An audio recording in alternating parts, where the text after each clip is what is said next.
Je gagne quoi en tant que Béninois, citoyen béninois? Quand j'ai la nationalité béninoise, j'ai droit à quoi? Si d'oro amen. Si d'oro amen. Des candés pour le bolet blade, on est assis d'oro amen. J'ai droit à quoi? Alors si je vais, je prends des trucs basiques, je vais à l'hôpital simplement. Je suis béninois, lambda. Je vais à l'hôpital. Quel que soit l'hôpital, je serai à la merci de qui? Est-ce qu'on saura que je suis? Est-ce que il y a quelqu'un qui saura, une institution qui saura que celui-là, là, c'est un Béninois et qu'en tant que Béninois, voilà comment vous devez le traiter.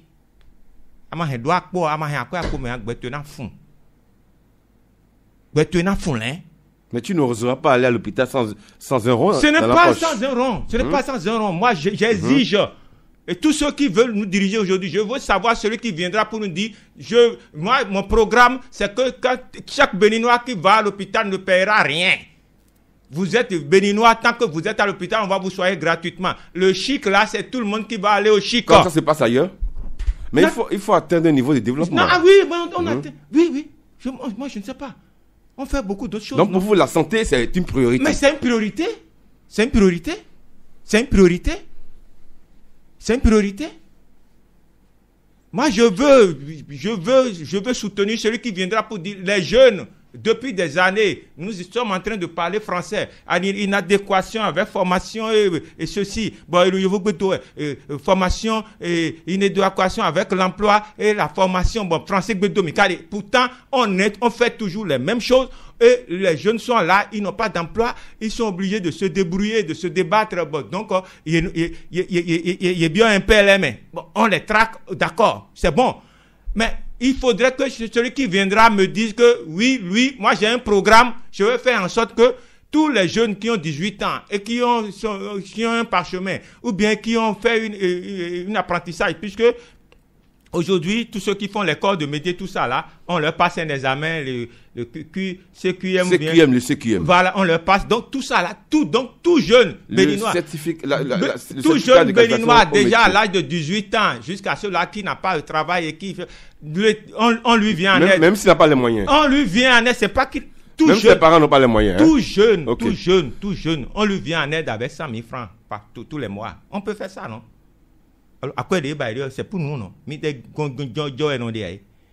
Celui-là, moi, je vais l'acclamer, je vais voter pour lui, s'il peut le faire. Et plein d'autres choses. Plein d'autres choses. Donc, quand l'autre parle français pour dire que n'attends pas ce que ton pays va te faire, non, mon pays doit me faire beaucoup de choses. Si j'ai la chance, je suis né ici, ceux qui nous dirigent là, c'est leur travail de penser à ce que tout Béninois, où qu'il soit au Bénin là, lorsqu'il a un problème là, il sente qu'il soit fier d'être Béninois. Il soit content d'être Béninois. Le citoyen. Bon, maintenant, on constate que pour vous, le citoyen, ce n'est pas celui-là qui est spectateur. Hein? Il doit être exigeant. Il doit être exigeant. On doit être exigeant. Mais ça suppose que lui aussi, il respecte ses devoirs.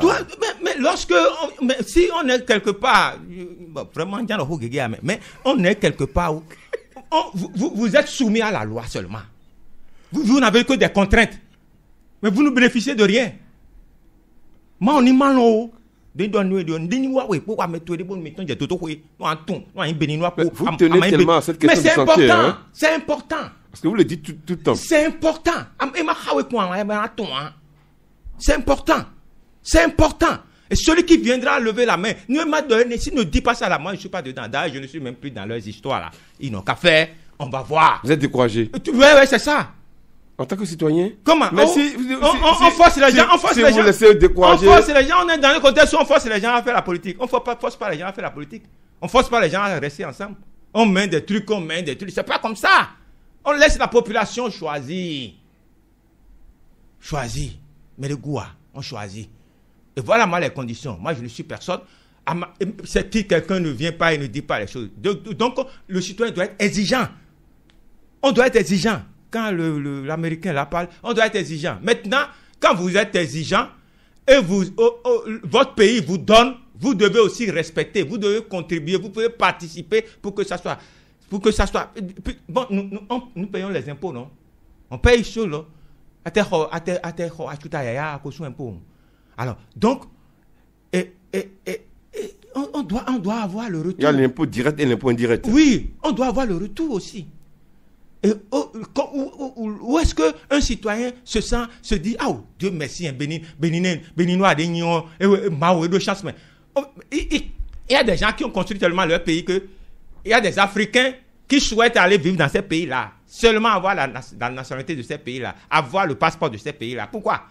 Parce que sur le plan social, pour que vous soyez heureux dans un pays, ceux qui vous dirigent là, tout ce qui concerne le social. Mais on a dit hautement social dans ce pays. Bon, hautement social, moi je ne vois pas. Je ne vois pas. Hein? Il y a des points précis sur lesquels, mais n'importe qui. Maman, a demandé à Boloto, mais Bolo Yadji, Bolo Pate so, bon, nous ne disons du tout, je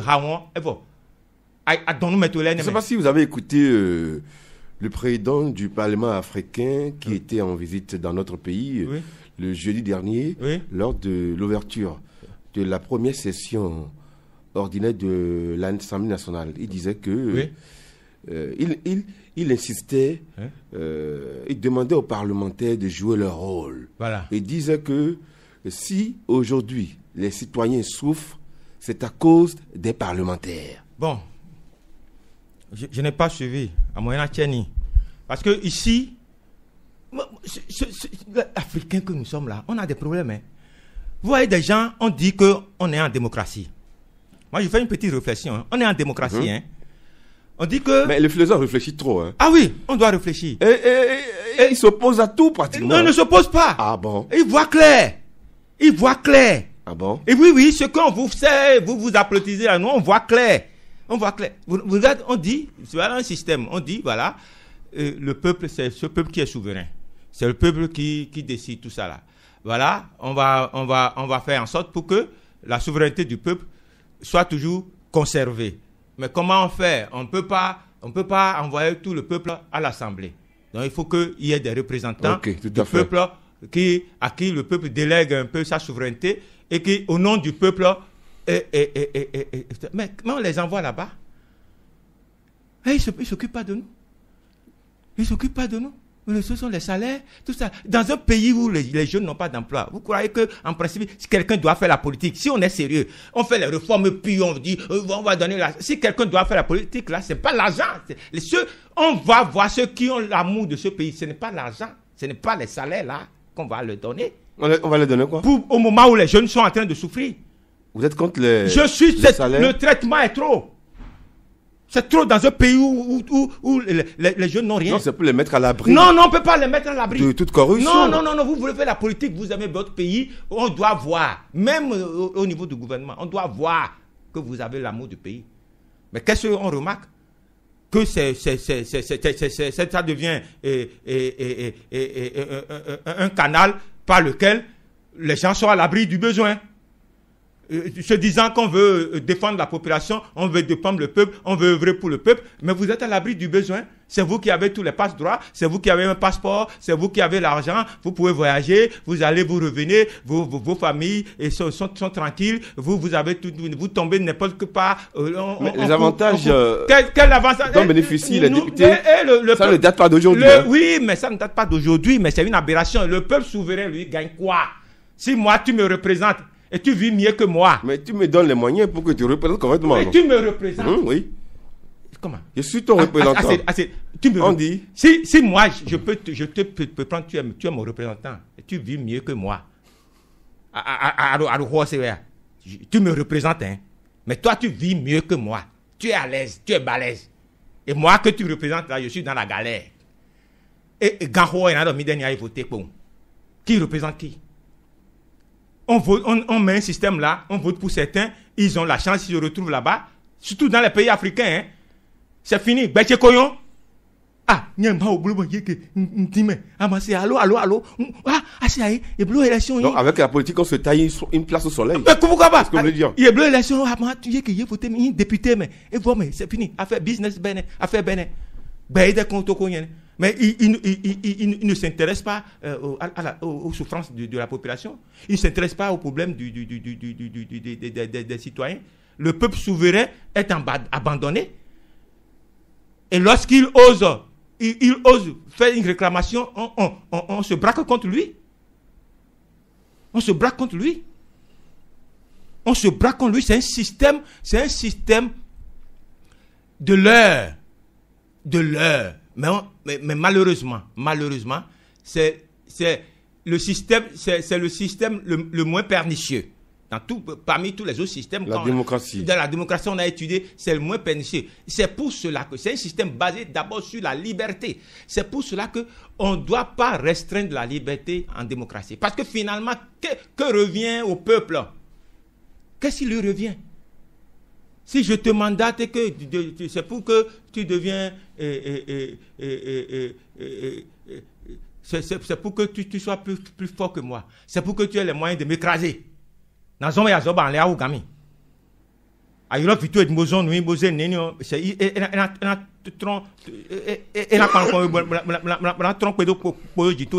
mais c'est pas normal. Comment peut-on améliorer les choses? Il faut améliorer les choses pour que ceux qui veulent aller aux responsabilités comprennent pourquoi ils veulent aller aux responsabilités. La première des choses, c'est pour servir le peuple. Et quand on dit ça, ramener la notion de service. Et quand on dit ça, ce n'est pas une phrase creuse. Ce n'est pas une phrase que tout le monde doit répéter. Servir le peuple. Servir le peuple. Il faut servir le service, servir le peuple. Et on commence. Mes citoyens vivent comment? Mais mon peuple vit comment? Quand je prends un Béninois debout aujourd'hui, dans le contexte béninois où nous sommes là, il vit comment? Sur tous les plans. Et c'est comme ça, on mène des réflexions, la politique, on met des projets en place, des dispositions en place pour aider, pour accompagner. Pour accompagner. Merci, monsieur Zéphirina Oga, merci pour votre réflexion par rapport à l'utilité du citoyen. Qu'est-ce qu'on peut attendre du citoyen? Et qu'est-ce qu'on peut attendre également des autorités? Et vous les indexez en premier. Absolument, absolument. Okay. On va entrer dans les cercles familiaux. Oui. Le constat aujourd'hui, les enfants issus du même père, de la même mère, oui, ne s'entendent pas. Oui. À qui la faute? Ça, c'est un sujet complexe. C'est délicat, hein? C'est un sujet très complexe. Et aujourd'hui, on peut trouver... les tribunaux actuellement traitent de ces genres de problèmes. On peut trouver plusieurs causes. Il y a des causes même qui sont liées au caractère, même des parents. Ça commence par les parents. Et nous devons dire quoi. Et nous devons dire alors, nous disons qu'il y a des gens qui ont un caractère invivable. Ils ne sont pas sociables. Et parfois... Ils n'arrivent pas à vivre avec les autres. Les autres, parfois eux-mêmes... Ils doivent estimer qu'ils sont bizarres aux yeux de certains. Parfois eux-mêmes ne s'en rendent pas compte. Alors si... Ils n'aiment pas... Quand ils ont quelque chose avec... ils sont en association ou en collaboration, ou que quelque chose les ramène à vivre ensemble avec d'autres, il y a toujours quelque chose. Soit c'est vous qui les supportez, mais eux, ils ne vous supportent jamais. Bon, si déjà le couple qui est formé, papa et maman, soit c'est papa qui est comme ça, ou bien c'est maman qui est comme ça, et malgré ça, quelqu'un a essayé de comprendre l'autre, et ils ont créé une famille ensemble, tout ça là, ça va jouer sur les enfants. Ça va jouer sur les enfants. Et si vous avez la malchance dans un couple comme ça, et que les enfants naissent dans une ambiance comme ça, dans un contexte tel que je l'ai décrit, vous allez avoir parmi les enfants un aussi qui sera comme ça. Et donc cette histoire de même père, même mère là, n'a plus de sens. N'a plus de sens. Et c'est depuis le vivant des parents, c'est ça? Oui, c'est que constatent les enfants. C'est une question d'éducation. Okay, hein? Donc c'est bien que si jamais papa arrive à partir et qu'il n'est plus là, vous n'allez pas avoir une cohérence, une concordance. Parce que eux aussi, ils n'avaient pas créé cette cohésion en son temps. Ça n'a pas été créé. Ça n'a pas été créé. Donc c'est un aspect. Il y a aussi l'éducation qu'on donne aux enfants. L'éducation, le partage, l'amour, l'affection, tout ça là, ça joue. Ce n'est pas anodin. quand on met les enfants ensemble, ils vivent ensemble, ils mangent ensemble, on leur montre que tu dois partager. Tu dois partager. Tu dois savoir que c'est ton petit frère. Tu dois l'aider. Tu dois l'attendre. Vous voyez, quand vous êtes parent, par exemple, vous êtes parent, et que vous observez, vous avez des enfants, une fille et un garçon, par exemple, et ils grandissent ensemble, et les deux, à un certain moment, vont dans le même collège. Ou bien vont dans la même école. Et que à la sortie, vous voyez que ils rentrent à la maison séparément. Ils sont dans la même école, peut-être dans le même collège, mais à la sortie, à chaque sortie, vous les voyez rentrer à la maison séparément. Et il y a problème déjà. C'est déjà des indices. Ah, c'est des indices. Parce que si nos vies,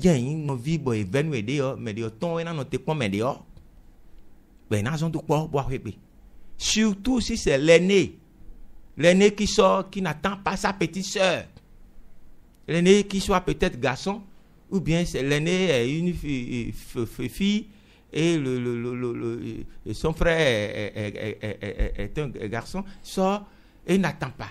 Et il rentre à la maison, ou bien elle rentre à la maison, le papa lui dit, mais non, vite, des mitons, mais c'est pas normal. Il faut lui faire le reproche. Il faut commencer par voir que ça ne va pas.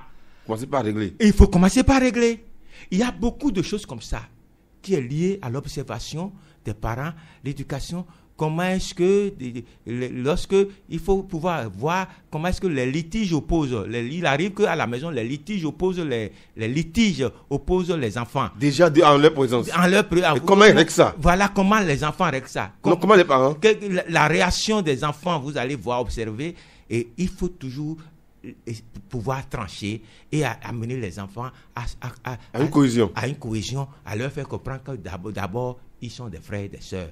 Et quel que soit le problème, il doit régler ça avec beaucoup de douceur et montrer quand même un peu d'amour, un peu d'affection, malgré les divergences de points de vue, tout ça là, montrer un peu d'affection, tout ça. Il y a tout ça. Maintenant, il y a aussi le fait que les gens, malheureusement ou heureusement, vous avez des enfants, tout le monde ne réussit pas socialement de la même manière. De la même manière. Il y a des gens qui réussissent bien et qui gagnent bien leur vie et tout. Il y a d'autres qui n'ont pas tellement bien réussi, si bien que les moyens ne sont pas les mêmes. Et comme déjà au départ, il n'y avait pas de solidarité. C'est la faute à qui? Non, c'est pas la faute à quelqu'un. Okay. Mais comme au départ, il n'y avait pas de solidarité en tant que telle, parce que même dans les familles où les choses sont équilibrées, ceux qui réussissent n'abandonnent pas leurs frères ou leurs sœurs qui ne réussissent pas, qui n'ont pas eu la chance d'atteindre un certain niveau. Ils tendent toujours la main. Et ils sont toujours prêts à tendre la main parce qu'ils savent que c'est ma sœur, c'est mon frère. Si ça va bien pour lui, si je suis le seul, à être la lumière, à être la lanterne de la maison, le jour où il n'y aura pas de carburant, le jour où ma lampe va se griller, c'est toute la famille qui va se retrouver dans l'obscurité. Alors ceux qui ont eu la chance d'émerger et qui ont la lumière, qui ont l'intelligence là, ils tendent toujours la main aux autres. L'eau sort tout. On ne sait jamais. Vous ne pouvez pas dire que dans une maison, vous devez être le seul. C'est une ignorance. Je dois être le seul. Et les gens se contentent tant que lui, ça va chez lui. Et c'est bien. C'est madame et les enfants. Madame et les enfants, c'est tout. Tu es son frère, son jeune frère, sa soeur. Il ne veut pas savoir. C'est pas son problème. C'est pas son problème. Ce n'est pas son problème. Ça ne le regarde pas. Et bon. Mais il est la lumière de la famille. Alors qu'il a les moyens. S'il n'a pas les moyens, c'est autre chose. Il a les moyens de venir en aide. Oh, il n'a pas l'intelligence, il n'a pas la lumière de comprendre que ça là c'est aujourd'hui. Mais si je ne permets pas à ce que mes autres frères, mes petits frères ou mes grandes sœurs aient quelque chose, mais lorsqu'on aura un problème dans la famille, je ne pourrai pas supporter tout seul, ou je ne pourrai pas être en mesure de toujours supporter tout le monde tout seul. Il faudrait que je puisse les amener à pouvoir avoir les moyens aussi de contribuer. Parce qu'une famille, quand on dit famille, c'est la contribution. on contribue. Et on se tient la main pour se soutenir. Mais souvent, il n'y a pas ça. Et lorsqu'il n'a pas ça, mais si papa vient à disparaître, vous n'allez pas avoir la cohésion autour de la gestion de la succession. Quand le problème de la succession va se poser, mais vous allez voir des conflits qui vont naître. Des conflits. Et ce n'est même pas un problème de polygamie seulement. Hein. Même dans un foyer monogamique, mais dans un couple monogamique, mais ce que vous dites là, cette divergence de point de vue apparaissent et ça crée des problèmes. Donc, qu'est-ce qu'il faut faire? D'abord, c'est l'éducation, observer les enfants, arriver à gérer lorsqu'ils ont des conflits, leur faire comprendre qu'ils sont d'abord des frères, qui doivent œuvrer d'abord pour des valeurs. Il faut leur inculquer des valeurs, la notion de justice. Vous avez dit qu'il faut apprendre aux enfants à savoir partager. Oui, à savoir partager. Le partage, la justice, l'amour. Il faut leur inculquer ça. Parce que, comme ça, le jour où vous ne serez pas là, un grand frère, à cause de sa position, parce qu'il y a même des gens dans des couples où c'est celui qui a même le plus réussi là. C'est lui qui veut brimer les autres qui n'ont rien. Hein. Qui a le plus étudié, qui a le plus réussi. Donc celui qui en a mis tous les moyens. Qui a tous les moyens, malheureusement, c'est lui. Et s'il a une position d'aîné, tout ça là, c'est lui encore qui ne sait pas observer la justice. Qui n'a pas la notion d'équité. Qui n'a pas la notion d'amour. Et qui n'a pas la notion de partage. Et c'est lui encore qui cause le problème. Et il a dit, parce que, au fait aussi, le problème de succession, tout ça là, ça vient aussi du fait que des moyens que les enfants ont. Amadou Ndéa, ben il a dit, carré le pot, carré ajouter le mimbo, mais Tommy Tonko, ouais, so on a tamido carré, dit ben mon genou et sa carré, dit mais mon débrandou, parce que tu n'as rien. Ça commence là. Ça commence là. Donc, il faut faire en sorte que les enfants puisse les aider suffisamment du vivant des parents, les aider suffisamment, les pousser suffisamment pour que, finalement, qu'ils aient le minimum pour ne pas tomber dans certains travers, pour ne pas être obligés de se jalouser, de développer l'injustice et de manquer d'amour et de partage. Parce que quand on a les moyens, finalement, et qu'on est intelligent, on est vertueux. Quand vous avez les moyens, que vous êtes intelligent, j'ajoute le mot intelligent, et le mot intelligent, là, on a expliqué Bilfidien. Quand vous avez les moyens et que vous êtes intelligent, vous êtes vertueux. Pourquoi? Forcément, on doit être vertueux. Non, j'ai dit quand vous avez les moyens et que vous êtes intelligent, vous êtes vertueux. Vous pouvez ne pas avoir les moyens, et si vous êtes intelligent, vous êtes aussi vertueux. Parce que la vertu, les bonnes manières et faire les choses comme il faut, c'est toujours bien, ça donne toujours un résultat positif, ça apporte toujours un plus à celui qui les exerce et celui qui l'applique. Mais c'est celui qui est ignorant, qui pense que on peut tricher facilement, on peut mentir facilement, on peut tromper facilement, on peut gruger facilement, on peut aller faire des trucs qui ne sont pas permis facilement.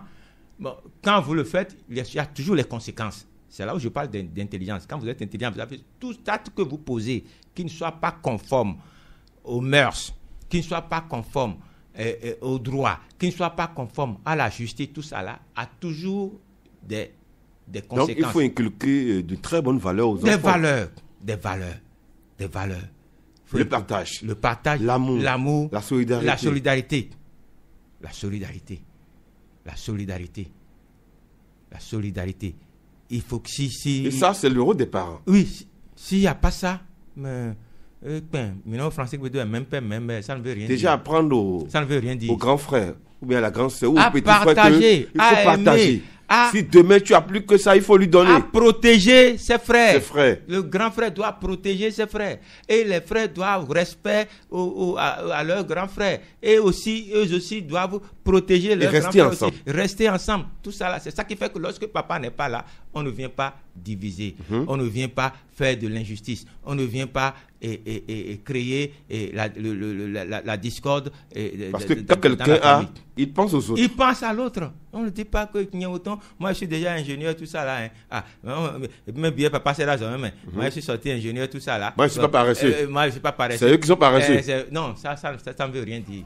Et il a son argent, il a sa voiture, il a sa femme, ses enfants, et puis bon, c'est fini. La vie est belle.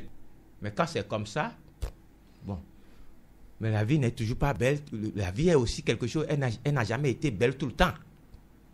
Non. Sur la terre, là, c'est pourquoi vous dites que les philosophes, il faut savoir, il faut faire un peu de philosophie pour comprendre la vie aussi.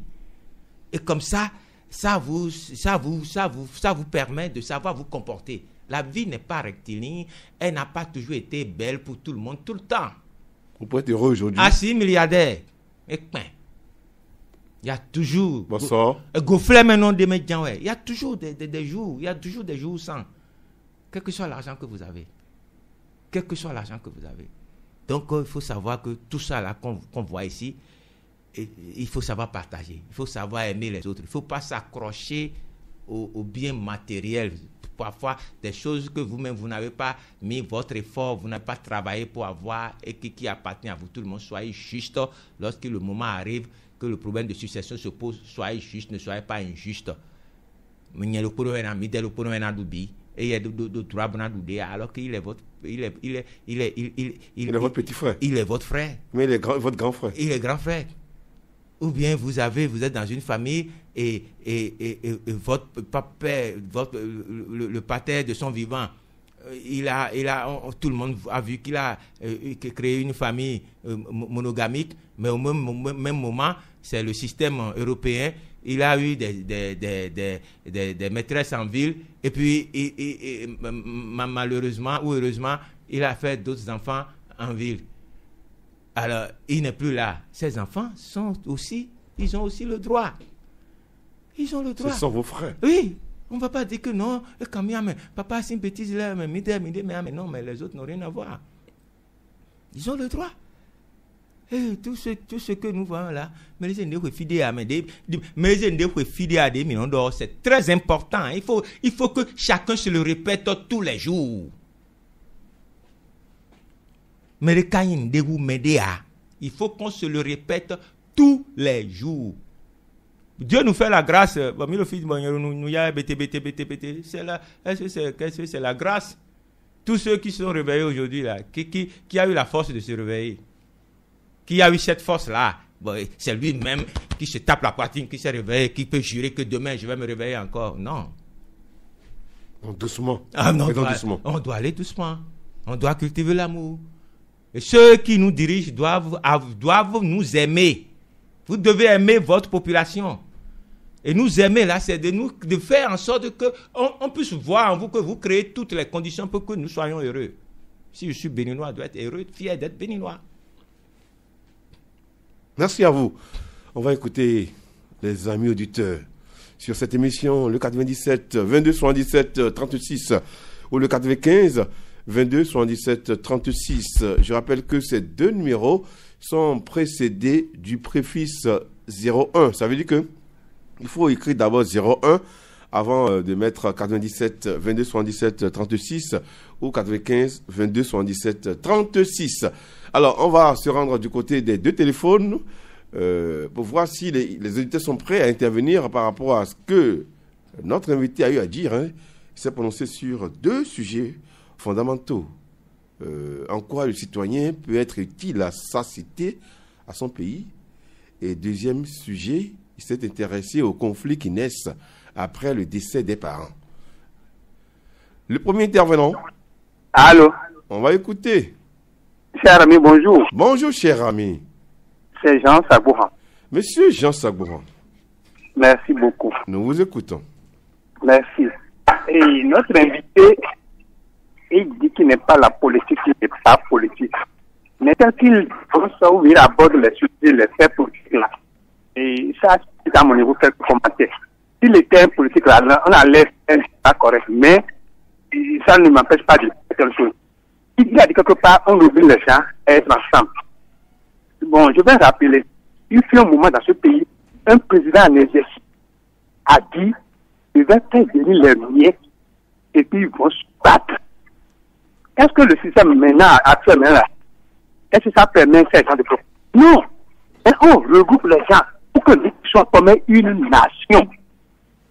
Quelle est du sud, quelle est de l'est.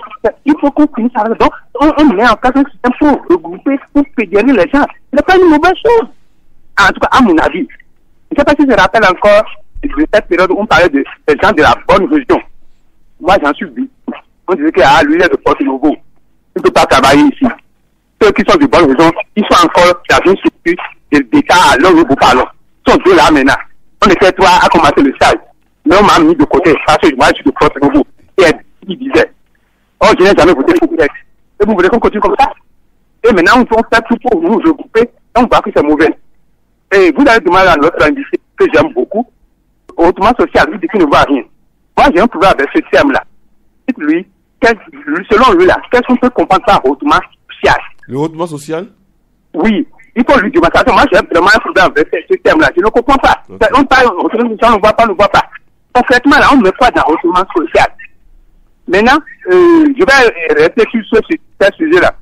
Ça rappelle que partout dans le monde, ceux qui dirigent ne peuvent pas être traités au même titre que ceux qui sont dirigés. Ce n'est pas possible.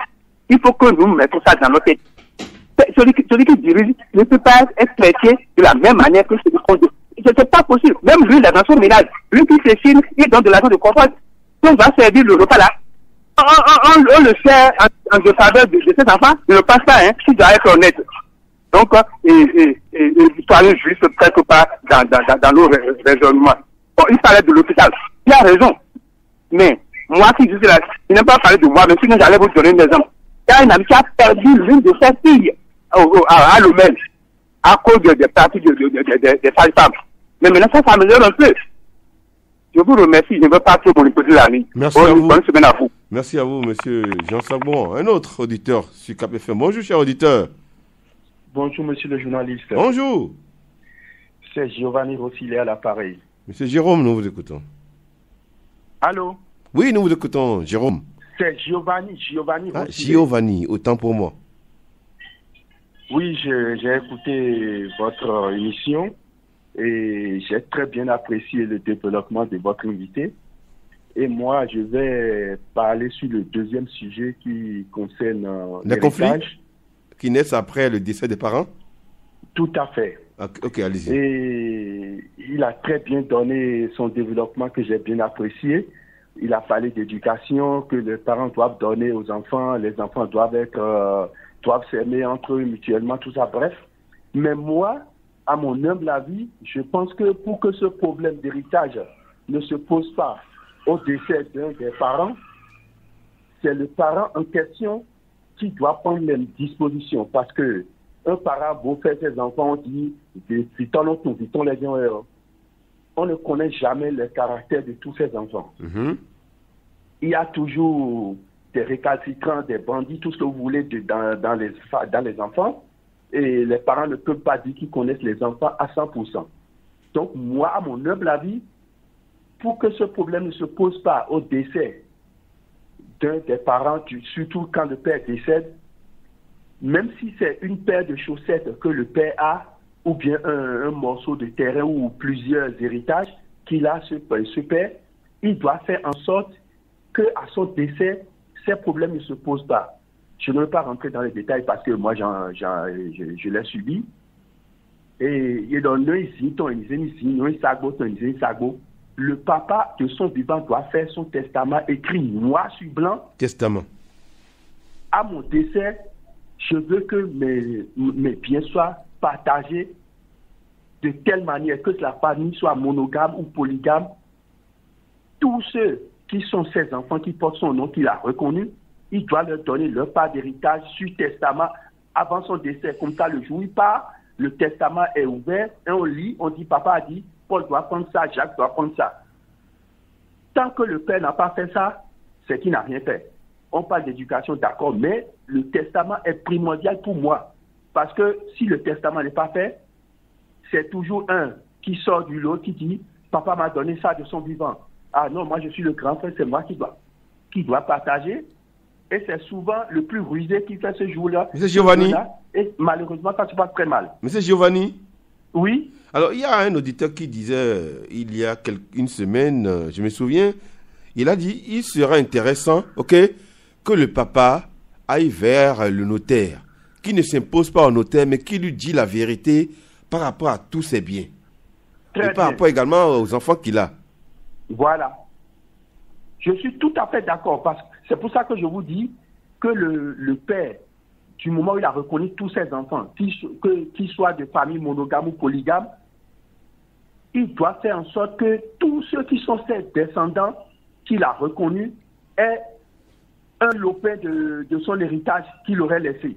Et pour que tout se passe bien, il faut que tout soit écrit noir sur blanc chez un notaire certifié. Parce que moi, je vous parle, je ne veux pas rentrer dans les détails. Moi, j'en ai été victime. Mon père est décédé. Il n'avait pas une grande fortune, mais alors je vous parle, je n'ai pas reçu une paire de chaussettes. Mais bon, je n'en veux pas. Mais dans la règle de l'art, on devait donner à Zine ce qui est à Zine, à Sago ce qui est à Sago. Donc, qu'on dise les enfants, d'accord. Mais moi, je dis, la faute, c'est aux parents qui doivent faire les testaments écrits noir sur blanc, comment doivent se passer leur héritage à la fin de leur vie sur cette terre. Merci à vous. Moi, je tenais à dire. Merci à vous, Giovanni. Merci pour votre intervention. Un autre auditeur, bonjour. Bonjour, le plateau. Bonjour. Vous avez à l'honneur Théodore Bonou. Monsieur Théodore Bonou. Je vous appelle depuis Tchonvi. Nous vous écoutons. Je tiens à remercier Papa Awoka.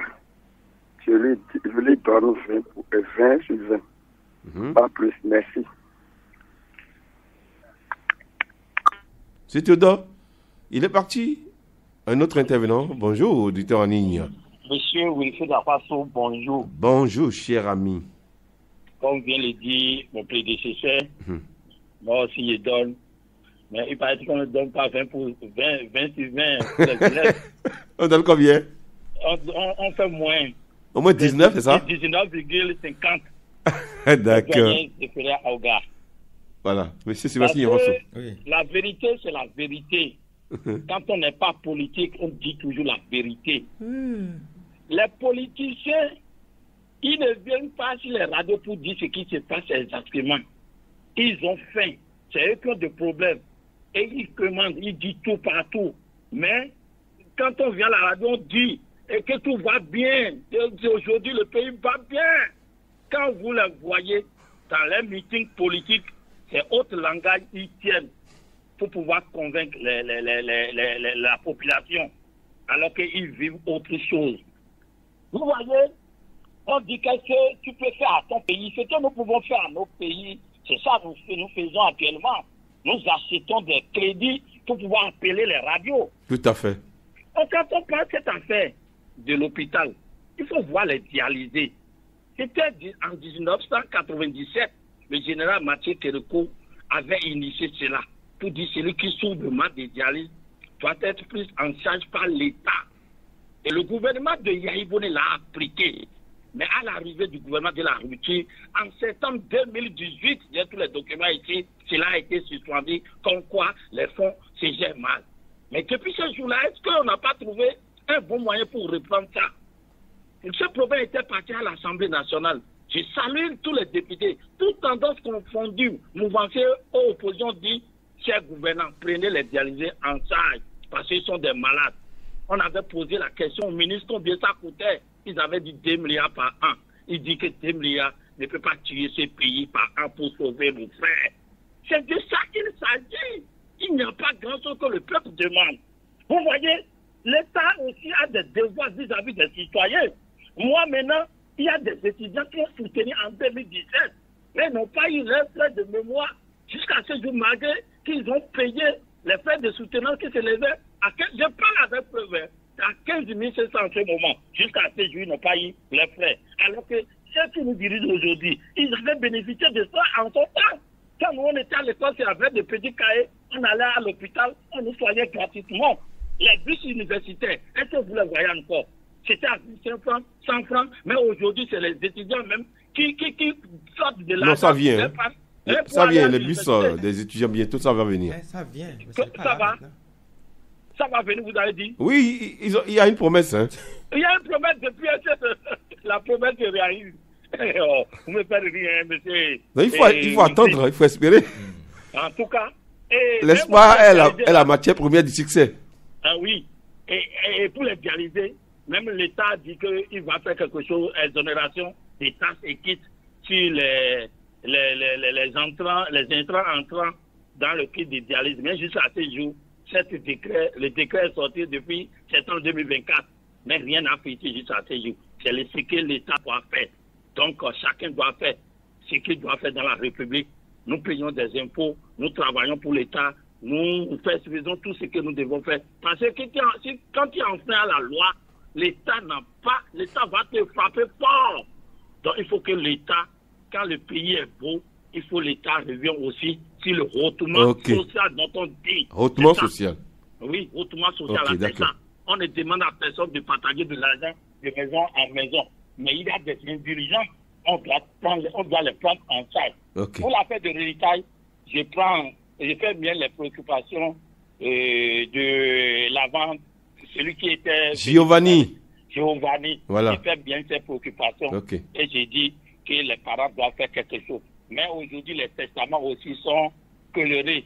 Même testaments, maintenant, il y a d'autres qui remettent les testaments de leurs parents en cause. Mais c'est déjà quelque chose, si le papa le fait, c'est déjà quelque chose qu'il a posé. Donc les juges feront ses restes. Sébastien Inrosso, bonne émission à vous. Merci à vous, Inrosso, Sébastien. Monsieur Zefiraoga, puisque nous sommes pratiquement, il ne nous reste que 2 minutes. Hein. On ne peut plus recevoir les auditeurs. Je dis merci à tous ceux qui nous ont suivis. Il y a un auditeur qui a demandé, il veut comprendre c'est quoi le hautement social. Le hautement social, c'est ce que l'expression hautement sociale, mais c'est tout ce qui concerne le citoyen, la vie du citoyen. Et avant ça, les politiciens ont toujours des idées, des expressions. Paix à son âme. Tevoidjere avait parlé du minimum social commun. Le minimum social commun, c'est quoi? C'est que partout, dans toutes nos communes, dans tous nos villages, et que l'être humain, c'est les besoins fondamentaux des êtres, de chaque être humain puissent être satisfaits. Qu'on puisse avoir de l'eau potable à boire. Et que lorsqu'on est malade, qu'on puisse aller se soigner. Lorsqu'on a des enfants, qu'on puisse avoir la possibilité de les éduquer, de les amener, de les scolariser. On puisse avoir un toit où on va dormir. On puisse manger. Alors, donc, c'est ça. Alors, s'il y a un hautement social, je ne sais pas ce que lui, il comprend. Mais quand moi, je dis que je ne suis pas politicien, c'est parce que je ne suis dans aucun parti. Mais je suis béninois, et 100% béninois.